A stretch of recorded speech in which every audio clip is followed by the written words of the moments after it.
కొన్ని కార్పొరేషన్లలో స్పెషల్ ఆఫీసర్ల పరిపాలన కొనసాగుతుంది. ఆనాటి ప్రభుత్వం, ఇవాళ వచ్చినటువంటి రేవంత్ రెడ్డి ప్రభుత్వం 3 నెలలుగా గ్రామ పంచాయతీలలో కానీ, మున్సిపాలిటీలలో కానీ, కొన్ని కార్పొరేషన్లు కానీ ఎక్కడ పనిచేసిన కాంట్రాక్టర్లకు బిల్లులు ఇవ్వట్లేదు. గ్రామీణ ప్రాంతాల్లో అయితే గ్రామ కార్యదర్శులు, పాలక మండలి లేకపోవడం వల్ల కొంత కనీస అవసరాలకు లైట్లు పోతనో, బ్లీచింగ్ పౌడర్ కోసమో, ట్రాక్టర్ల డీజిల్ కోసమో సొంతంగా అక్కడిక్కడ అప్పు తెచ్చి పెట్టేటువంటి దౌర్భాగ్య పరిస్థితున్నది.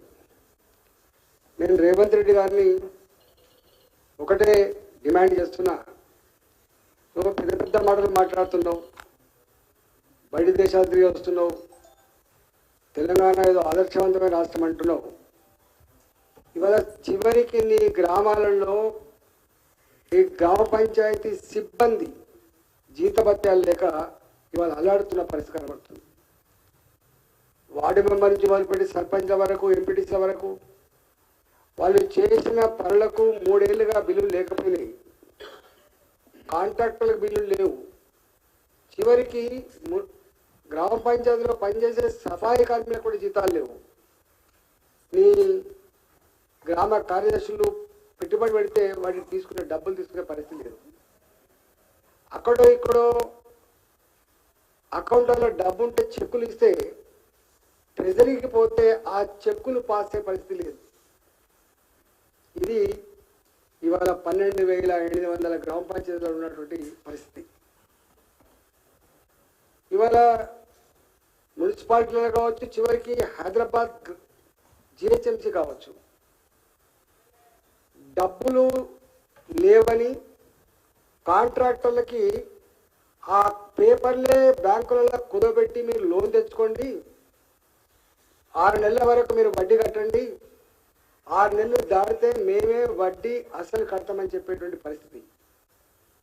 జిహెచ్ఎంసీలు కానీ, మున్సిపాలిటీ కానీ ఓ పైప్ లైన్ వేయాలన్నా, నీళ్ళ పైప్ లైన్ వేయాలన్నా, డ్రైనేజీ కట్టాలన్నా, ఏ చిన్న పని కూడా టెండర్లు పెడితే కాంట్రాక్టర్లు వచ్చి టెండర్లో పాల్గొనలేని పరిస్థితి కనబడుతుంది.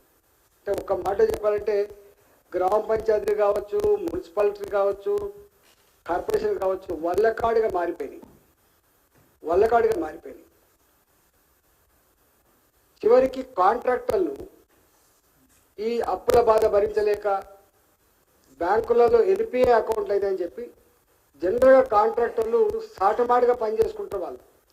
వాళ్ళు కన్ఫ్రంటేషన్ లైన్ల పోరు ప్రభుత్వాలతో. కానీ మొట్టమొదటిసారిగా ఆర్థిక మంత్రి గారి ఛాంబర్ ముందే కాంట్రాక్టర్లు ధర్నా చేసే పరిస్థితి వస్తే ఇంతకంటే సిగ్గుమారిన తను నీకేముంటుంది రేవంత్ రెడ్డి గారిని అడుగుతున్నాను. ఎటుపోతున్నారు అసలు? అనేక సార్లు పత్రికలు చూసినాం, 10 లక్షల లోపున్న బిల్లులన్నీ కూడా ఈ నెల వరకు ఇస్తాం, 20 లక్షల లోపున్న ఈ నెల వరకు ఇస్తాం అని చెప్పి చివరికి కాంట్రాక్టర్లు కూడా ధర్నా చేసే పరిస్థితి వచ్చింది. కాంట్రాక్టర్లు గతి లేని పరిస్థితులలో మీ లీడర్లను పట్టుకొని, మీ మంత్రులను పట్టుకొని 10% కమిషన్లు ఇచ్చి 5 నెలలు 6 నెలలు గడిచినప్పటికి కూడా ఆ బిల్లులు రాని పరిస్థితుల్లో కూడా గగ్గోలు పెడుతున్నారు. ఇవాళ పోలీస్ డిపార్ట్మెంట్లో పనిచేసేవాళ్ళు కావచ్చు, ఆర్టీసీలో పనిచేసేవాళ్ళు కావచ్చు, వాళ్ళకు లోన్ తీసుకునే వెసులుబాటు ఉంటుంది. వాళ్ళు దాచుకున్నటువంటి డబ్బులు మళ్ళీ లోన్ తీసుకునే పరిస్థితి ఉంటుంది. ఎవరు వాళ్ళ బిడ్డల పెళ్ళిళ్ళ కోసం కావచ్చు, ఇల్లు కట్టుకుందామంటే కావచ్చు, పిల్లల చదువు కోసం కావచ్చు, వాళ్ళ డబ్బులు వాళ్ళు తీసుకుందామంటే కూడా ఆ కోఆపరేటివ్ సెక్టార్ నుంచి డబ్బులు డ్రా చేసే పరిస్థితి లేదు. ఇది మీ రాష్ట్ర ఆర్థిక దిక్కుమాల పరిస్థితి. ఇవాళ ఉద్యోగులు రిటైర్ అయితే 30-35 సంవత్సరాలుగా మీరు గొప్పగా సర్వీస్ చేస్తున్న రాష్ట్రానికి, మిమ్మల్ని గౌరవించుకోవాల్సి ఎక్కడ ఉందని చెప్పి ఆల్రెడీ ముఖ్యమంత్రి చెప్పాడు.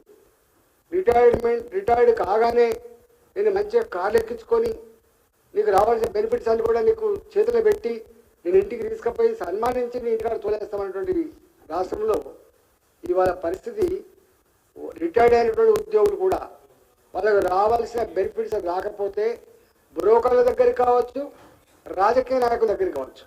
చివరికి ఎట్లొచ్చిందంటే మీ ఎంపీ గారితో ఒక లెటర్ పట్టుకొచ్చుకోపో నీ బిల్లుకి పే చేస్తామనేటువంటి పరిస్థితి. అంటే ఎంపీ గారి లెటర్ తీసుకోవాల్సిందే, మళ్ళీ అల్లకెళ్ళి కమిషన్ తీసుకొని బిల్లు ఇచ్చేటువంటి దౌర్భాగ్య పరిస్థితి.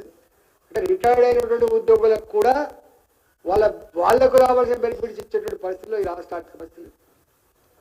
చివరికి ఆయన మాట్లాడతాడు, నాకు వస్తుందే నెలకు 18,500 కోట్లు, మీకే మీ చేతుల్లో పెడతా, మీరే జీతాలు ఇచ్చుకుంటారా, కాంట్రాక్ట్లకు ఇచ్చుకుంటారా, బియ్యానికి ఇచ్చుకుంటారా, కరెంట్ సబ్సిడీ ఇచ్చుకుంటారా అని చెప్పే పరిస్థితి. అంటే మరి ఇంత పేలవంగా ఇంత నిష్క్రియాపరత్వంలో ఉన్నటువంటి నీకు రాష్ట్రాన్ని పరిపాలించే హక్కు నీకు ఎక్కడైనా చెప్పండి. నీవే పేలవంగా బోలగా ఇవాళ నా ఆర్థిక పరిస్థితి ఏం చేయమంటావు అని చెప్పి నువ్వు చేతులెత్తే పరిస్థితి వచ్చిందంటే ఇది నీకు చాతగాకనే నువ్వు చేతులు ఎత్తున్నప్పుడు, నీ నిష్క్రియాపరత్వం కనబడుతున్నప్పుడు నీకు ఈ రాష్ట్రాన్ని పరిపాలించే నైతిక హక్కు ఉందా అని చెప్పి నేను రేవంత్ రెడ్డి గారిని అడుగుతాను. ఇప్పటికైనా భూమి మీద నడిచి భూమి మీద దిగి మీ మంత్రులు మీరు అనవసరమైన పక్కకు పెట్టి ప్రజానికానికి సేవలు అందించే కార్యక్రమం చేయమని చెప్పి కోరుతున్నా.